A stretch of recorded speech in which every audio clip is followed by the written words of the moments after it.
अस्सलाम वालेकुम। उम्मीद करता हूँ आप सब लोग होंगे बखैर आफ़ियत और अल्लाह ताला से दुआ है कि वो आप पर सलामती बनाए रखे। तो जनाब अरशद शरीफ बमुकाबला सदीक जान एपिसोड का ऑलमोस्ट दी एंड हुआ और अरशद शरीफ साहब ने कोई माफ़ी नहीं मांगी। लेकिन सदीक जान साहब को बड़े डाउट्स जो हैं उन्होंने कहा कि आप जो हैं थोड़ी थोड़े अरसे के लिए इस गुस्से को पी जाएं जो आपके साथ जो कल पे इंतहा जो है वो बदतरीन सलूक किया गया, आपको घसीटा गया, आप पे आज़ादाना लातों मुक्कों और घूंसों की बारिश की गई और आपका जो कीमती खून है वो बहाया गया, उसको किसी तरीके से पी जाएँ और जो है वो कुछ अरसे के लिए इन बातों को जो है वो ऑलरेडी आपने जो कल का जो यानी कि वज़ीर आज़म का जो आज का विज़िट था उसकी सारी तवज्जो जो है वो अपनी जानिब मबज़ूल करवा ली है। तो मेहरबानी करें इस बारे में जो यहाँ पे वज़रा मौजूद थे उन्होंने काफ़ी नापसंदीदगी का इजहार किया है इस एपिसोड के ऊपर। जो सहाफ़ी नहीं टाउट जो कल मीडिया हवालदार कह रहे थे कि वो बहुत क्रिटिकल कंडीशन में हैं, तो वो किसी क्रिटिकल कंडीशन में नहीं थे और वो बिल्कुल ठीक हैं। He is perfectly all right, वो बिल्कुल ठीक हैं, लेकिन सिर्फ उनकी तरफ से कोई इस किस्म का आगे कानूनी चाराजोई जो है वो उन्होंने ना करने का फ़ैसला किया है अरशद शरीफ के ख़िलाफ़। तो ये एपिसोड का दी एंड हुआ है और इस सिलसिले में आज इस्लामाबाद में कोई 8 या 9 सब्ज़ी वाले थे, उनमें कुछ बेकरी वाले थे, बेकरी मुलाजिम, उनको 9 बंदों को टोटल 9 बंदों को खड़ा करके एक जगह पे जो है वो मुजाहरा किया गया सदीक जान के हक़ में। अभी वो जो है हमारे जो जो शदीद किस्म के अंदरूनी ज़राए होते हैं जो किसी चीज़ से लटक के वन ऑन वन मीटिंग में पहुंच जाते हैं, उन्होंने बताया है कि वो अभी तक ये मालूम नहीं हो सका कि वो इस बात पे एहतजाज कर रहे हैं कि सदीक जान को क्यों कुटापा लगा है, या इस बात पे एहतजाज कर रहे हैं कि क्यों इतना कम जो है वो कुटापा लगा है। तो जैसे ही इस बारे में हमें कोई ख़बर मौसूल होती है अपने उस इंतहाई जो अंदरूनी ज़राए हैं उनसे जो लटक के वन ऑन वन मीटिंग में जाते हैं, तो ज़रूर हम आपसे शेयर करेंगे। फ़िलहाल इस एपिसोड का ऑलमोस्ट दी एंड हो गया है।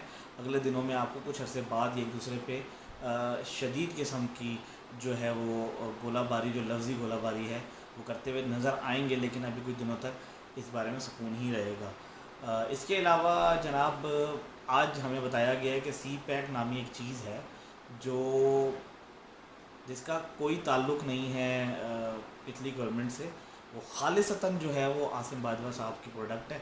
और ये हुकूमत जो खान साहब, हमारे इमरान खान साहब हैं, वो 2014 में जो बात करते थे वो बेसिकली खान साहब नहीं होते थे। खान साहब वो लाशऊरी में उनसे करवाया जाता था कि चीन का सदर नहीं आ रहा, उसे वड़ाई तैयारे में सीट नहीं मिल रही और उन्होंने अपना दौरा कैंसिल कर दिया। बेसिकली वो आ ही नहीं रहा था। तो जब वो आ ही नहीं रहा था तो जाहिर सी बात है कि जब वो आ ही नहीं रहा तो सी पैक कहाँ से लेकर आ रहा है।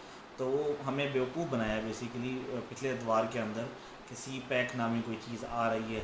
ऐसा कुछ भी नहीं हुआ। खान साहब जो हैं वो बिल्कुल इस बात पे फर्मली बिलीव करते हैं कि ये जो सी पैक है बेसिकली ये आसिम बाजवा साहब की मरहून मिन्नत है कि उन्होंने पूरी दुनिया को इससे रोशनास करवाया है।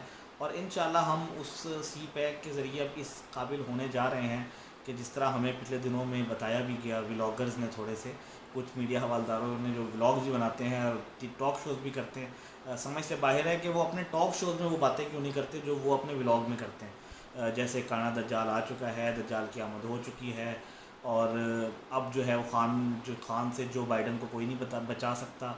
अमेरिका के टुकड़े टुकड़े होने वाले हैं, अमेरिकी रियासतों के अंदर तबाही फैला दी गई और जी तकरीबन उतनी जो रकम जिनका वो तस्करा कर रहे थे कि पाकिस्तान के हाथ लगने वाली है, वो मैंने कभी स्टार प्लस के ड्रामों में भी नहीं सुनी थी। वो रकम जो उन्होंने तस्करा किया है वो कोई ट्रिलियंस ऑफ डॉलर्स है जो मेरे मुंह से अदा भी नहीं हो रहे थे। तो पता नहीं कैसे इन्होंने ये मुंह से निकाल लिए ट्रिलियन ऑफ डॉलर।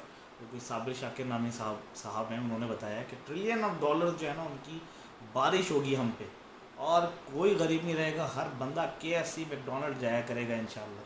तो इंशाल्लाह वो दिन आ रहे हैं। खान साहब ने जो है वो इंशाल्लाह बस कर लिया अहद कि एब्सोल्युटली नॉट कह दिया है और अब हमसे अमेरिका को कोई नहीं बचा सकता। अमेरिका चाहे तो किसी जगह पे निकल जाए। आसपास के किसी मुल्क के अंदर किसी कस्बे में जाकर अमेरिका बस जाए तो उसके लिए ये शायद बचत हो जाए, या किसी इस्लामी मुल्क में पनाह ले ले अगर, तो शायद हो सकता है ख़ान साहब के दिल में रहम आ जाए और जो है वो शायद उनको उनके लिए बचत का कोई पैगाम वो हो जाए, आसरा हो जाए। लेकिन जो बाइडन साहब को मेरा नहीं ख्याल कि शायद ही अब कोई बचा सकता है। तो ये चीज़ें हैं जी। और अभी इंशाल्लाह जो है वो आने वाले दिनों में आपको जो है मज़ीद इन चीज़ों से रिलेटेड कोशिश करेंगे कि कुछ ख़बरें जो हैं वो अपने हिसाब से आप तक पहुंचाई जाएं। कोई अंदरूनी ज़राए नहीं है, कोई तजिया नहीं है, इस जस्ट कि आप लोगों से बात करने का दिल कर रहा था तो ये वीडियो रिकॉर्ड कर ली। अपना बहुत ख्याल रखें, और अगर कोई चीज़ मेरी आपके दिल पे, आपकी सोच पर, आपके दिमाग पर नागवार गुजरी हो तो उसके लिए माज़रत है।